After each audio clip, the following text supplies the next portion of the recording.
my name is Dr. Massey from Infinity Wellness Center, and I want to show you guys how to foam roll to prevent delayed onset muscle soreness after working out. So first step is put your dogs and your cats away because they're going to want to play with you while you're on the floor.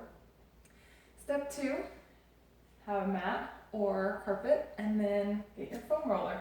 I like a medium density type foam roller. You can also get one that's really long if you want to hit different areas. But the basic way to start is sitting on it and rolling at your glutes. Just little baby rolls, right where your sits bones are, between your sacrum and your sits bones. Once you've achieved where this is not painful to do, move to another area. So I suggest if you had a heavy leg workout, working downward.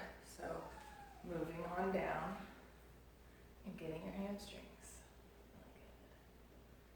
Then you can get the inner thigh all the way down the calf. You want to get all the way down to the ankles on both sides. This is an area that a lot of people injure. If you sprain your ankle, it's because these outer peroneals sometimes get very tight. And so rolling it out is going to help prevent injuries and soreness in that area. You want to be careful when you roll the outside of your leg.